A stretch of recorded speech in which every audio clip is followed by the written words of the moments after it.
Ciao a tutti, guardate, sono insieme alla mia splendida, dov'è? Eccola qui, la mia splendida Ciao. maestra di ricamo ad Esolo. Io sembro stata attaccata dalle galline, Niente, non facci caso. però guardate cosa c'è qua. Allora, lei mi ha mostrato tutte le sue opere d'arte. Questi sono dei gioielli di cui è difficile stimarne il valore, sono alcuni pezzi datati e sono veramente eccezionali, dei ricami bellissimi e perfetti, sia diciamo dalla parte buona sia al rovescio, perché come più volte mi avrete sentito dire durante i miei video, qui c'era fondamentalmente un solo abito, che era l'abito della sposa, e veniva utilizzato appunto dalla parte buona, e poi al rovescio durante la vita quotidiana, o comunque non nei giorni particolarmente festivi, perché non c'erano tanti soldi e quindi non era possibile avere un grande cambio di guardaroba. Su Google questo veniva donato invece ai bambini quando, praticamente prima del battesimo, la madrina per il battesimo donava ai bambini, sia maschi che femmine, per quello che mi ricordo io, donavano su Google la cuffietta particolare, no? Molto riconoscibile.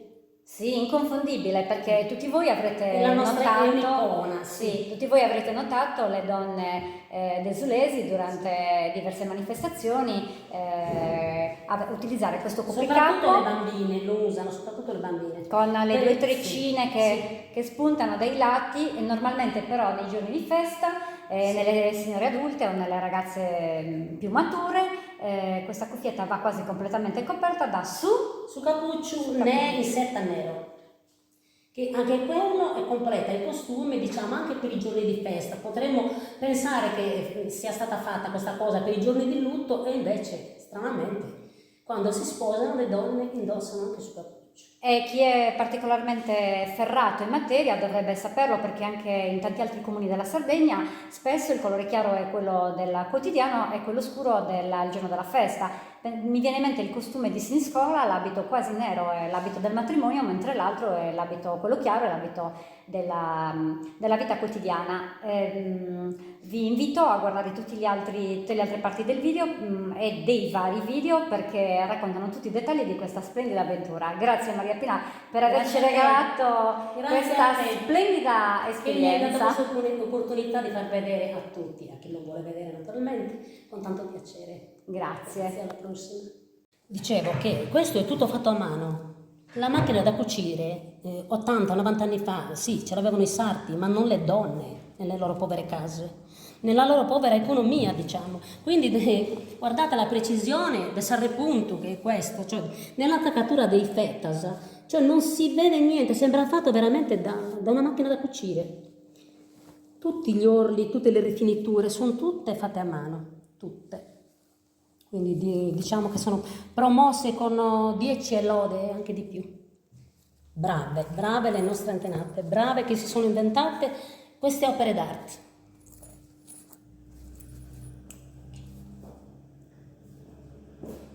Invece abbiamo un corpetto praticamente è solo imbastito, tutto da ricamare. Questa è la parte del petto e delle spalle, e queste sono le maniche, tutte in fase di lavorazione. Qui ci sono da mettere tutti i nastri da questa parte, qui siamo diciamo in fase un po' più avanzata, poi ci sono da fare tutti i ricami che abbiamo visto, anche se questo è diverso. Ce n'è materiale. Ce n'è. Avrà almeno 80 anni, credo. Sì, guarda, perché ho detto, queste donne che hanno abitato, poverini, in queste case di pietra, dove non c'era luce, non c'era niente, si sono inventate la luce, il sole, la fantasia, l'allegria, no? E si sono inventati questi punti che davvero sono spettacolari. Sì, ma non ho capito. Perché quando facevano tutti i pezzi del costume pensavano sempre al doppio, cioè mettere sia da una parte che dall'altra, la parte buona e la parte, diciamo, le poche cose che avevano per tutte le occasioni, sia per le feste che per le cose giornaliere. Diciamo che questo è molto da festa, è bellissimo, diciamo che è da sposa questo, come anche su Sauccio.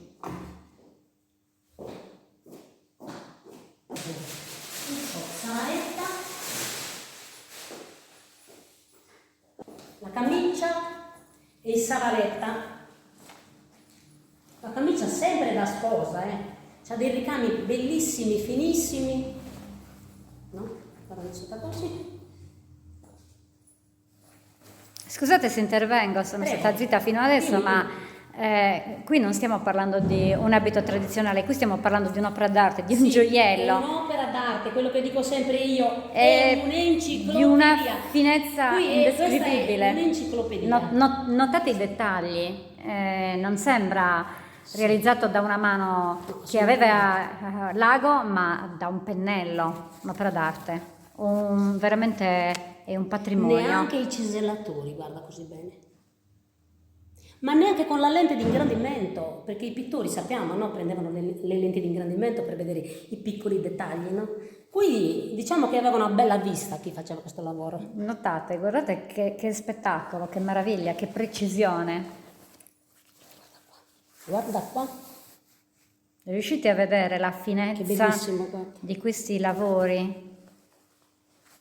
Ma non c'era uno spazio vuoto, cioè loro riempivano qualsiasi cosa, non si vedono le attaccature e di una precisione veramente, guardate. Ci sarà un altro Vogliamo video parlare di questo? in cui di quest'altro gioiello, è un gioiello, cioè, vedi, guarda. Poi tutta roba preziosa, broccati, le crinoline, la setta era setta pura, sabetta ligiada. Poi guarda, dall'altra parte, vogliamo vedere dall'altra parte. Guardate, anche qui come dicevamo prima, no? Le indossavano sia dalla parte buona che dal rovescio che dal dritto. Questa era giornaliera da questa parte e da questa parte era per le feste. Matrimoni, battesimi, insomma, comandate. Si sono sovrapposte un attimo le voci perché vi stavo dicendo che unirò un secondo video in cui ci saranno solo immagini, per cui anche se ora noi andremo veloci prevalentemente con i racconti, potrete ammirarli poi in un album fotografico che inserirò nella mia pagina e anche un video di sole immagini. Anche come... E qui abbiamo Susa Ucciu, sempre in fase di lavorazione. Mancano tantissimi ricami ancora qui, quindi diciamo che siamo in fase avanzata, ma c'è da mettere savetta ligiada, da riempire tutti questi ricamini qua, molte cose. Qui ci sono da fare spiccio de arranna, tantissime cose, puoi rifinire con il sorro d'edras, spiccio de arranna da questa parte, tutto il giro. Sia dentro che fuori, Facciamo ricami dappertutto. Qui non esistono spazi vuoti. È già straordinariamente bello così. Sì. Cercate di immaginarlo completo. Suddominario. Un rosario antichissimo in madreperla che è uno spettacolo. Che spettacolo, guardate. Suddominario. Suddominario con tutti, vedi, crocifisso. Praticamente sarebbe quasi una doppia croce, una e due con questa, vedi? Tutto in madreperla, pesantissimo, in argento.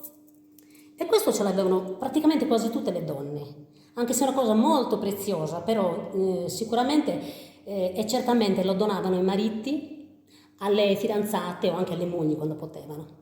E generalmente donavano anche, quando erano fidanzati, su cipone de Vojudu, vero? Qui in questo caso abbiamo il panno rosso, mentre su Vojudu sarebbe il velluttino e le donne se lo confezionavano a casa.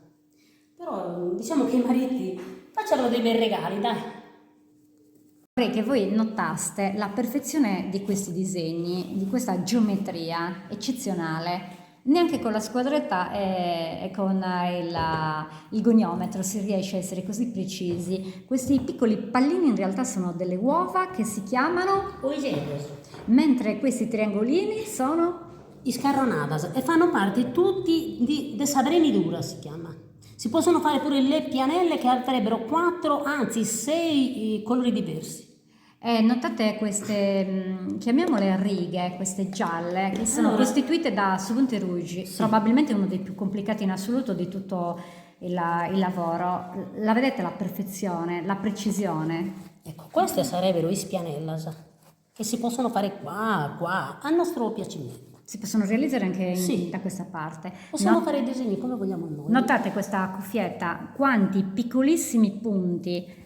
Ce li vuoi presentare, Maria Pina? Allora, a partire dai spunto de ruge, che sarebbero limone e arancio, sempre intervallati. Queste sono i zorrodedas.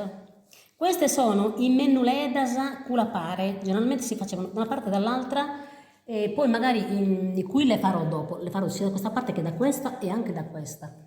Qui, tornando qua, invece, qui abbiamo i spiccio del ran, che fanno uno spettacolo in mezzo a questo blu elettrico, si può dire.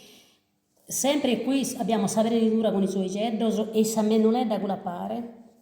Queste sono, ancora abbiamo i spunto de ruge, intervallati sempre limone e arancio, i spianellasa, punto de ruge, suvrorigiedo, che sarebbe il ricammino.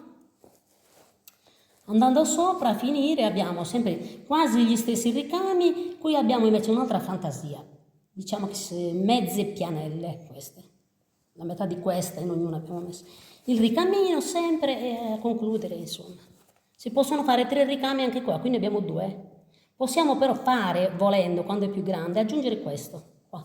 Aggiungere questo qua sopra in alto. Però siccome questo è da bambina, l'abbiamo fatto un po' più piccolo. Allora, tornando ai spiccio di Arranna, come avrete notato, abbiamo sempre intervallato il limone con l'arancio, limone con l'arancio, limone arancio, limone e arancio.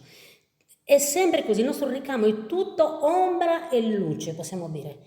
Cioè non erano solo i pittori che usavano questa tecnica, anche le nostre donne, anche senza vedere i quadri dei pittori famosi, si sono inventati questi colori, ombra e luce. Io almeno la interpreto così.